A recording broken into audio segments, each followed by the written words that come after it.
لوگ اگر احترام نہیں دیں تو پھر کیا وہ آپ ناکام ہو گئے؟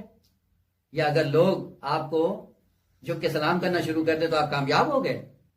وہ خالق کا یہ تمہارا حق ہے کہ میں تیری ساری ضروریات پوری کروں گا اور کسی سے آپ کو عدل کی توقع نہیں ہونی چاہیے۔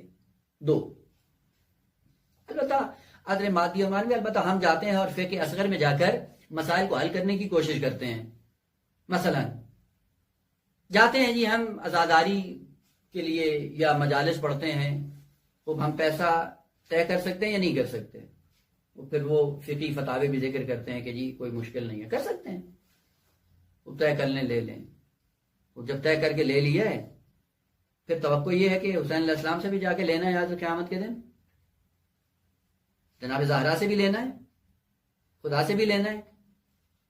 ٹھیک ہے، اتنے اتنے فتاوے بیان کر کے کہہ دیتے ہیں جی ہم اگر کریں تو کوئی مشکل نہیں، ٹھیک ہے، کوئی مشکل نہیں ہے، فقہ اصغر میں کوئی مشکل نہیں ہے، لیکن جو کچھ کیا ہے آپ نے اس کا اجر تو لے لیا ہے۔ وہ اجر لینے کے بعد اب کس چیز کی امید ہے آپ کو؟ قیامت کے اندر درجات بھی ملیں، یہ کہاں سے ہوگا؟ قرب بھی ملے آئمہ کا، یہ کہاں سے ہوگا؟ وہ قرب ان کے لیے کہ جنہوں نے ان کے لیے انجام دیا ہے۔